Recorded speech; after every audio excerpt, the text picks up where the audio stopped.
जरा सोचिए, खचाखच भरी हुई सुप्रीम कोर्ट, एक गंभीर मामले की सुनवाई चल रही है और अचानक देश के मुख्य न्यायाधीश अपने ही अतीत का एक ऐसा किस्सा सुनाने लगे जिसने उनकी पूरी जिंदगी बदल दी थी। आज के इस खास विश्लेषण में हम सीधे उसी कोर्टरूम ड्रामे में चलेंगे। और यकीन मानिए, ये सिर्फ एक कहानी नहीं है, ये एक ऐसा सच्चा किस्सा है जो आज जज बनने की तैयारी कर रहे हर एक छात्र के भविष्य से सीधे तौर पर जुड़ा है।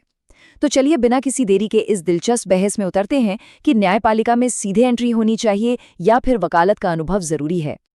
अब सबसे पहले ये समझते हैं कि आखिर ये पूरी चर्चा शुरू कहाँ से हुई। दरअसल सुप्रीम कोर्ट में एक सुनवाई चल रही थी।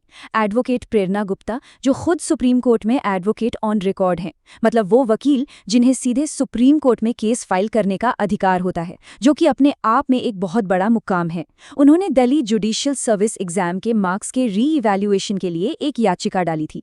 जब चीफ जस्टिस सूर्यकांत जी ने देखा कि याचिकाकर्ता तो पहले से ही इतनी सफल वकील हैं, तो उन्होंने बड़ी सहजता से पूछ लिया, आप जुडिशियल ऑफिसर क्यों बनना चाहती हैं? और बस इसी एक सवाल से निकल कर आई सीजेआई साहब की वो अनसुनी कहानी जिसने सबको हैरान कर दिया। चलिए थोड़ा समय में पीछे चलते हैं। सीजेआई साहब के शुरुआती दिनों की बात है। वो लॉ के फाइनल ईयर के छात्र थे, एकदम यंग और ऊर्जा से भरे हुए। उन्होंने जुडिशरी सर्विस का एग्जाम दिया और कमाल की बात देखिए, लिखित परीक्षा पास भी कर ली। साथ ही साथ वो थोड़ी बहुत प्रैक्टिस भी कर रहे थे और अपना पहला तलाक का मुकदमा लड़ रहे थे। सब कुछ एकदम परफेक्ट चल रहा था।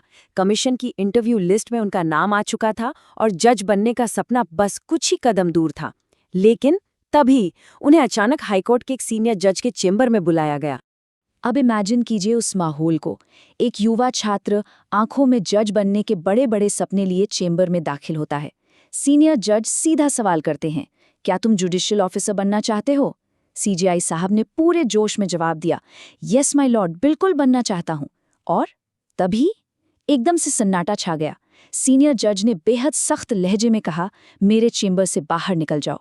खुद सीजेआई साहब ने ओपन कोर्ट में बताया कि उस एक पल में उनके जज बनने के सारे सपने जैसे शीशे की तरह टूट कर बिखर गए थे। किसी भी एस्पिरेंट के लिए इससे बड़ा झटका क्या ही हो सकता है। लेकिन रुकिए, कहानी में एक बड़ा ट्विस्ट अभी बाकी था। अगले ही दिन उन्हें दोबारा उसी चेंबर में बुलाया गया और इस बार उस सीनियर जज ने उन्हें एक ऐसी सलाह दी जिसने इस देश को उसका भविष्य का चीफ जस्टिस दे दिया। जज साहब ने कहा, देखो, अगर तुम जज बनना ही चाहते हो तो तुम्हारा स्वागत है, लेकिन मेरी सलाह मानोगे तो मत बनो। The bar is waiting for you, यानी वकालत की दुनिया तुम्हारा इंतजार कर रही है। बस यही वो टर्निंग पॉइंट था। उन्होंने वो इंटरव्यू छोड़ दिया, वकालत शुरू की और फिर हरियाणा के एडवोकेट जनरल से होते हुए हाई कोर्ट के जज बने और आज भारत के मुख्य न्यायाधीश हैं। इस पूरी कहानी को सुनने के बाद एक बहुत ही बड़ा सवाल दिमाग में आता है, क्या एक शानदार जज बनने के लिए वकालत का अनुभव होना ही एकमात्र रास्ता है? देखिए, सीजेआई का ये अनुभव कोई आम किस्सा नहीं है। आज की तारीख में ये एक बहुत ही गंभीर नीतिगत बहस का केंद्र बन चुका है। एक ऐसी बहस जिस पर हजारों लॉ स्टूडेंट्स का भविष्य टिका हुआ है। तो चलिए इस डिबेट के असली जड़ को समझते हैं। और वो जड़ है 3-year रूल, यानी 3 साल की अनिवार्य प्रैक्टिस का नियम।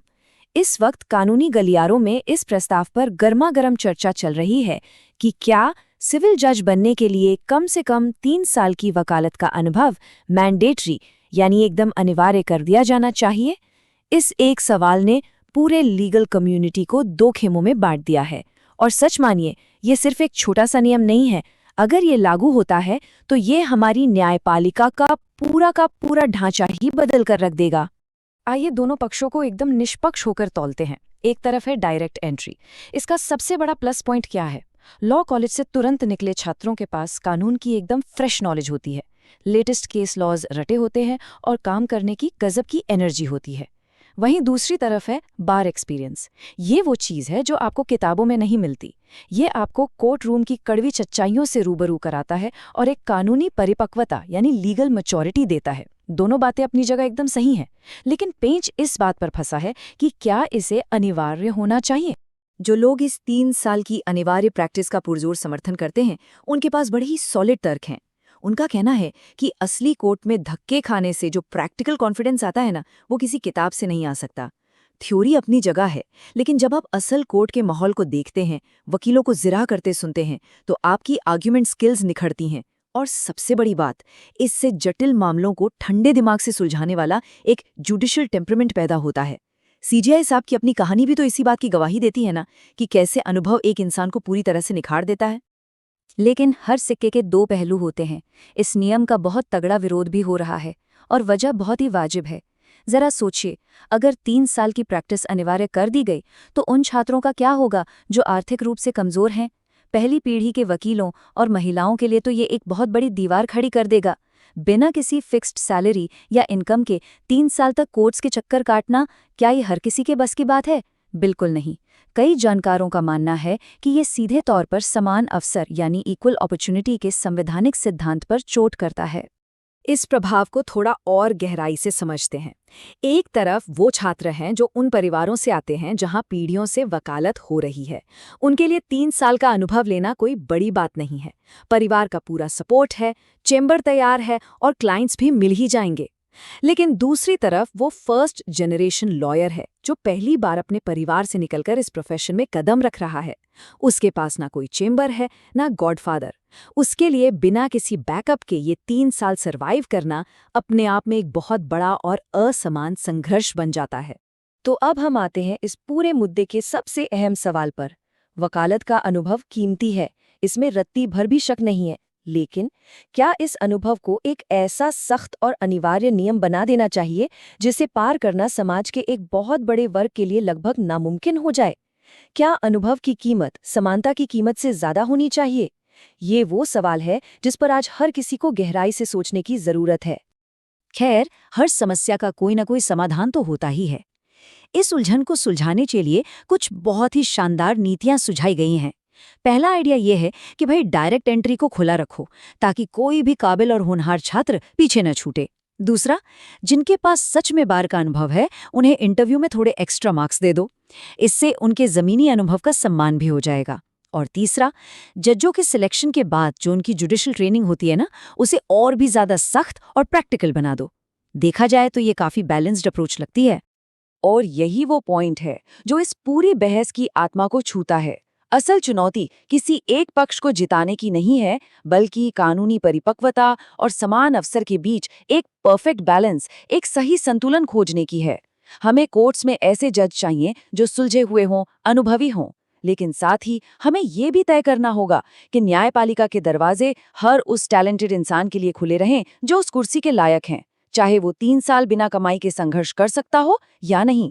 अब इस पूरी कहानी में सबसे ज्यादा फ्रस्ट्रेट करने वाली बात क्या है पता है?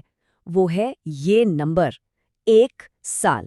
जी हाँ, लगभग 1 साल बीतने को है और सुप्रीम कोर्ट में इस 3 साल के नियम वाले मामले पर कोई भी फाइनल जजमेंट नहीं आया है।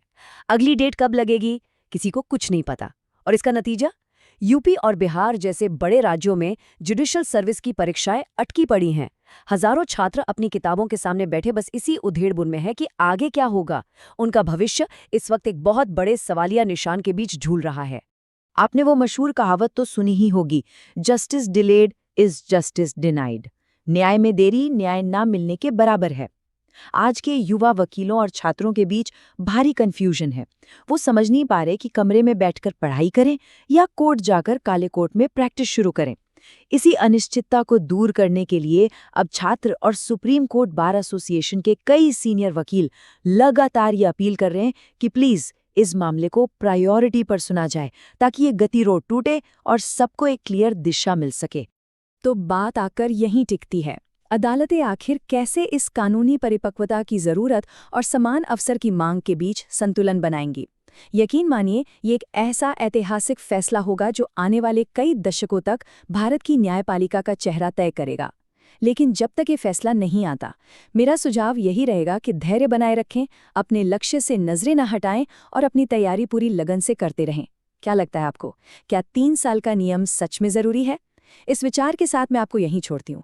आज के इस डीप डाइव विश्लेषण में मेरे साथ जुड़ने के लिए आपका बहुत बहुत शुक्रिया।